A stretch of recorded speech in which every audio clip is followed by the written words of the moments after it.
Challenges to political party. मतलब इस heading में हमने ये देखना है पॉलिटिकल पार्टीज में क्या क्या कमियां देखने को मिलती हैं, अगर उन कमियों को दूर किया जाए हाँ भी बढ़िया तरीके से हम पॉलिटिक्स को अच्छा कह सकते हैं। डेमोक्रेसी की खूबसूरती क्या होती है, उसमें पॉलिटिकल पार्टीज होती हैं और पॉलिटिकल पार्टीज में कुछ कुछ कमियां होती हैं, कुछ कुछ चैलेंज होते हैं। अगर उनको दूर किया जाए तो डेमोक्रेसी और भी निखर के आएगी। तो हम इस हेडिंग का बढ़िया तरीके से करते हैं ऑपरेशन। इसको ना हेडिंग वाइज डिस्कस करेंगे क्या क्या कमियां है।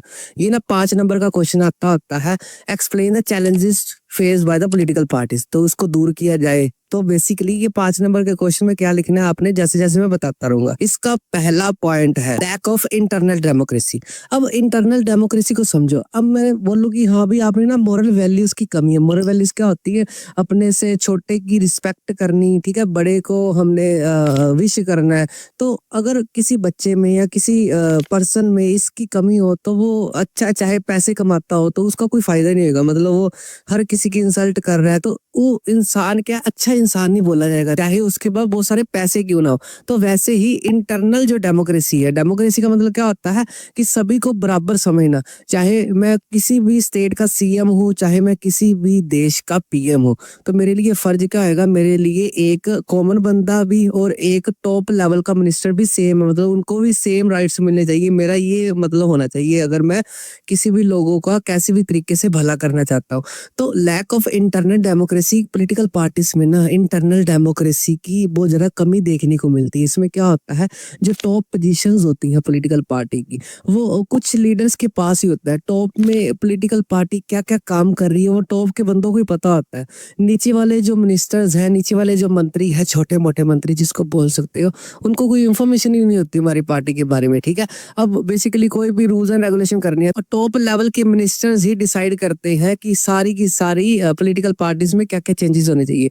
उनका मेन मकसद क्या है, मान लो बीजेपी पॉलिटिकल पार्टी है, आम आदमी पॉलिटिकल पार्टी है, वो क्या करे, इतने भी उनके एमपी एमएलए उनको इकट्ठा करके सभी की राय ले। पर क्या होता है पॉलिटिकल पार्टीज में देखने को मिलता है, जो भी टॉप लेवल के लीडर्स होते हैं वही पॉलिटिकल पार्टी के लिए पॉलिसीज डिसाइड करते हैं, बाकियों की लोगों की नहीं सुनी जाती। तो ये छोटी सी कमी देखने को मिलती है। उसके बाद अगला चैलेंज क्या है, डायनेस्टिक सक्सेशन। इसको ना बड़े ध्यान से समझ लो। यहाँ से एक क्वेश्चन भी आता होता है 2 मार्क्स का या 3 मार्क्स का भी आ सकता है। Explain how the dynastic succession is the challenge to the political party. इसमें क्या लिखना है आपने, डायनेस्टिक सक्सेशन को हिंदी में बोला जाता है परिवारवाद। परिवारवाद का मतलब क्या होता है, पहले मैं आपको प्रैक्टिकली थोड़ा समझा देता हूँ। मान लो मैं ना एक सीएम हूँ किसी भी स्टेट का और सीएम के नीचे एक ना पोस्ट होती है डिप्टी सीएम। वो पॉलिटिकल उसके लिए कोई भी इलेक्शन वगैरह नहीं होते, वो सीएम किसी को मर्जी डिप्टी सीएम बना सकता है अपनी हेल्प के लिए।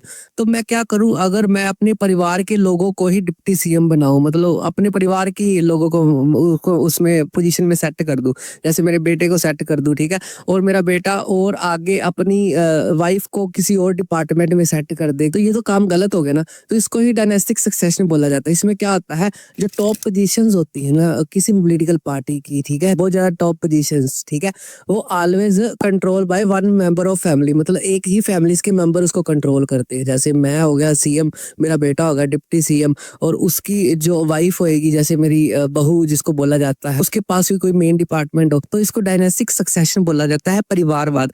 अगर किसी भी पॉलिटिकल पार्टी में परिवारवाद होएगा, सिर्फ अपने परिवार के लोगों को ही इंपॉर्टेंस दी जाएगी, हाई हाई पोजीशन उसमें दी जाएगी, तो बेसिकली इन लोगों का भला नहीं हो सकता। डेमोक्रेसी में क्या होता है, पॉलिटिकल पार्टी और पॉलिटिकल पार्टी का मेन मकसद क्या होता है, सभी लोगों को बराबर समझना और जो कैपेबल है उसको भी मौका देना ताकि वो समाज के लिए कुछ भला कर सके। तो dynastic succession is the most dangerous challenge to the political party. अगर ये है तो पार्टी को खोखला कर देता है अंदर से। आई होप ये 2 आपको अच्छी तरह समझ आ गई। उसके बाद है मनी एंड मसल पावर। इसको बड़ा ध्यान से समझना।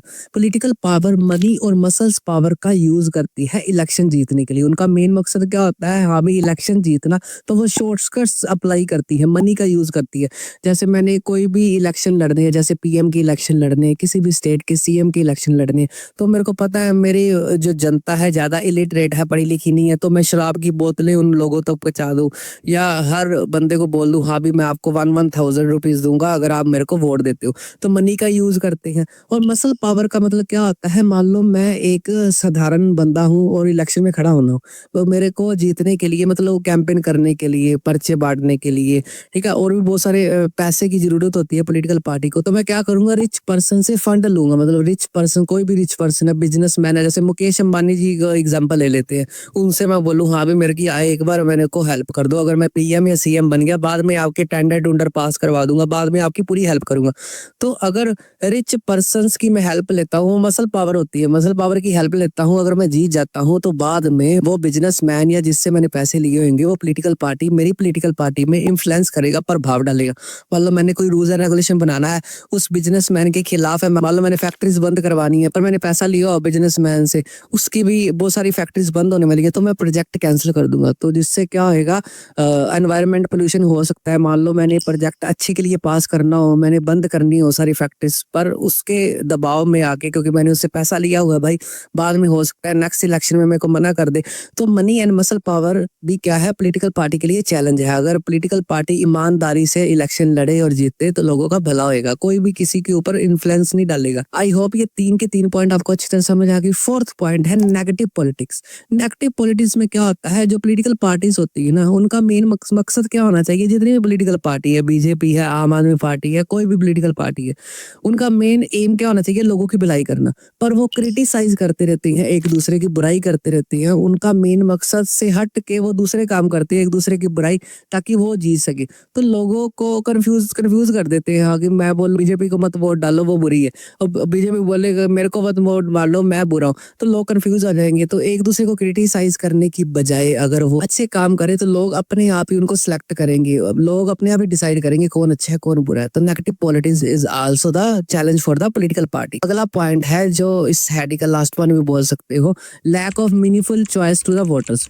अब इन सभी चीजों को देखते हुए पॉलिटिकल पार्टी में इंटरनल डेमोक्रेसी की कमी होती है, डायनेस्टिक सक्सेशन है, मनी और मसल पावर का यूज करते हैं, नेगेटिव पॉलिटिक्स है, तो लोगों के पास कोई मीनिंगफुल चॉइस बचती नहीं है, सभी पार्टी उनको एक जैसी ही लगती है, तो लोगों का मन उठ जाता है वोट डालने के लिए। ठीक है, तो ये एक सबसे मेजर पॉइंट है। इन सभी पॉइंट्स को मिला के लोगों के पास इतनी ज्यादा मीनिंगफुल चॉइस नहीं रहती, वो किसको वोट डाले, वो कंफ्यूज हुए होते हैं, क्योंकि वो हर पार्टी से धोखा खाए होते हैं, और उनको लगता है हर पार्टी में ये सारे के सारे चैलेंजेस है, जो कमियां है, वो सारी उम्र ही रहेंगी, किसको वोट दे, उनका बेचारों का विश्वास उठ जाता है। आई होप ये चैलेंजेस आपको अच्छी तरह समझ आ गई। यहाँ से 5 क्वेश्चन बनते हैं, 5 अलग अलग पॉइंट से, या एक 5 मार्क्स का क्वेश्चन बनता है। आपको कोई भी टेंशन लेने की जरूरत नहीं, मैंने सारा का सारा कंटेंट नोट्स में डाला हुआ है, आपको बिंदास तरीके से पढ़ना है, और 100 में से 100 मार्क्स आपके आराम से आ जाएंगे। आई होप ये स्लाइड आपको अच्छी तरह समझ आ गई।